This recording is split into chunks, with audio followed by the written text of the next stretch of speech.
Assalamualaikum dan salam sejahtera kepada penonton-penonton dan warga seberang peraya khususnya. Kita bertemu lagi dalam segmen yang ketiga dan kali ini kita akan menyentuh tentang Akta Jalan Parit dan Bangunan 1974. Okey, secara umumnya Akta Jalan Parit dan Bangunan 1974 ataupun lebih dikenali sebagai Akta 133 telah digubah oleh Parlimen berdasarkan Fasal 4 Perkara 76 Pelbagai Persekutuan. Akta ini menyentuh tentang segala peruntukan dan perundangan berkaitan dengan jalan, parit dan bangunan dalam kawasan pihak berkuasa tempatan di Semenanjung Malaysia. Secara keseluruhan, Akta 133 ini dibahagikan kepada 8 bahagian dan ini melibatkan jalan, parit, bangunan, lorong belakang, lorong depan, undang-undang kecil dan lain-lain lagi lah. Okey, memandangkan akta ni terbahagi kepada banyak bahagian, kita akan memfokuskan kepada beberapa topik yang penting. Antaranya, yang pertama sekali kita akan pergi kepada bangunan lah. Okey, apa yang dimaksudkan dengan bangunan? Okey, di dalam tafsiran di bawah akta ni, bangunan dikenali sebagai apa-apa rumah, pondok, bangsal, kepungan beratap untuk dijadikan kediaman manusia ataupun sebaliknya. Selain itu, apa-apa tembok, dermaga, pagar, pelantar, pementasan, jeti, pentas turut dikenali sebagai bangunan di bawah tafsiran akta ini. Okey, seterusnya kita akan pergi kepada Seksyen 70/1. Dalam seksyen ini dia menghuraikan bahawa tiada seorang pun boleh mendirikan apa-apa bangunan tanpa mendapat kebenaran bertulis terlebih dahulu daripada pihak berkuasa tempatan, dan dalam kes ni daripada pihak Majlis Bandara Seberang Peraya lah. Okey, dalam Seksyen 70/2 Akta 133 ni, sesiapa yang nak mendirikan bangunan hendaklah mengemukakan plan bangunan ataupun dokumen-dokumen berkaitan kepada pihak berkuasa tempatan sebelum mendirikan sesuatu bangunan tersebut. Okey, soalan, apa akan jadi kalau kita buat bangunan tanpa kebenaran pihak berkuasa tempatan? Seseorang yang disabitkan di bawah kesalahan ini boleh didenda tidak melebihi RM50,000 atau penjara tidak melebihi 3 tahun atau kedua-duanya sekali. Bagi kesalahan yang berterusan selepas disabitkan, seseorang boleh dikenakan denda sebanyak RM1,000 bagi tiap-tiap hari kesalahan yang berterusan. Seterusnya kita pergi pada Seksyen 70A. Seksyen ni dia menyentuh tentang kerja-kerja tanah lah. Okey. Dalam Seksyen 70A/1, tiada seseorang pun boleh memula atau menjalankan atau membenar supaya dimula atau dijalankan sesuatu kerja tanah tanpa terlebih dahulu mengemukakan kepada pihak berkuasa tempatan dengan pelan-pelan dan penentuan-penentuan berkenaan dengan kerja tanah tersebut dan seterusnya mendapat kelulusan daripada pihak berkuasa tempatan. Secara ringkasnya, seksyen ini mengatakan bahawa seseorang tak bolehlah nak mulakan satu kerja tanah melainkan telah mendapat kelulusan daripada pihak berkuasa tempatan. Okey, so apa yang dimaksudkan dengan kerja tanah di bawah seksyen ni? Okey, di bawah seksyen yang sama, kurungan 18, kerja tanah ni dia termasuk dengan apa-apa perbuatan mengorek, menimbus, merata dengan apa-apa bahan, menanam cerucuk, membina asas atau dengan menebang pokok atas mana-mana tanah atau apa-apa perbuatan lain yang menyentuh atau mengganggu mana-mana tanah.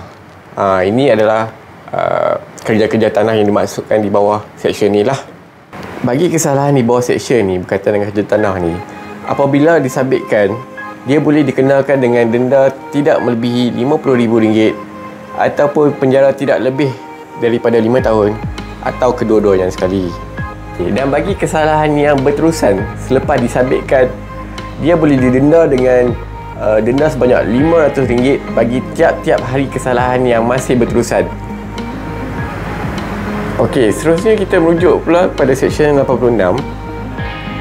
Kalau tuan-tuan dan puan-puan ingat, dalam siri 1 yang dulu, kita ada sentuh sikit lah pasal kacau ganggu di bawah Akta Kerajaan Tempatan 1976. Tapi di bawah Akta Jalan Parit dan Bangunan 1974 ada juga menyentuh tentang bab-bab kacau ganggu ni. Di bawah Seksyen 86 Akta 133 ini, Kacau ganggu juga boleh diambil tindakan secara terus mengenainya di bawah akta ini. So, apa yang dimaksudkan kacau ganggu di bawah tafsiran Akta 133 ni?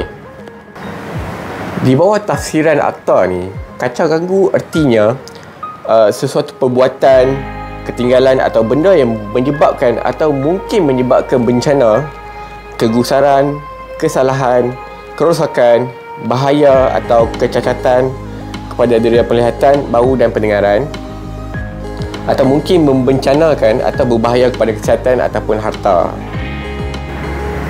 Pendek kata, apa-apa yang mungkin menjejaskan kesihatan kita ataupun menjejaskan harta benda kita, kita boleh ambil tindakan di bawah akta ini. Okey, apabila terjadinya sesuatu kacau ganggu di bawah tafsiran Akta 133 ni, di bawah Seksyen 87, pihak berkuasa tempatan boleh memberikan notis menghendaki agar kacau ganggu itu diberhentikan. Di bawah seksyen yang sama juga, apabila notis kacau ganggu ni telah diberikan kepada orang yang menyebabkan kacau ganggu tersebut, dan jika dia tak patuh dengan notis tersebut, pihak berkuasa tempatan boleh mengambil tindakan. Antara bentuk tindakannya apa? Jika notis ni tak dipatuhi, seseorang boleh dikenakan denda sebanyak RM500 bagi setiap satu kesalahan yang dilakukan. Di bawah Seksyen 88, jika seseorang itu tidak mematuhi syarat-syarat notis kacau ganggu ataupun kacau ganggu tu berlaku semula selepas sekian masa lah, pihak berkuasa tempatan boleh membuat aduan kepada Mahkamah Magistrate, dan Mahkamah Magistrate boleh membuat satu perintah kacau ganggu terhadap pelaku kacau ganggu tersebut.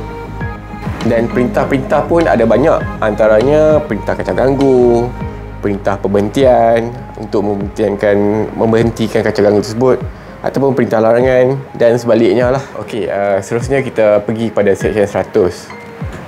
Dalam menguatkuasakan undang-undang di bawah akta ini, pihak berkuasa tempatan boleh menjalankan kewajipan untuk menjalankan tugas wajarnya di bawah akta ini. So, soalan saya, apa akan jadi kalau seseorang itu menghalang tugas penjawat awam ataupun pihak berkuasa tempatan di bawah akta ini? Seksyen 100 di bawah akta ini, dia menjelaskan tentang penalti kerana menghalang sesuatu pihak berkuasa dalam kewajipannya.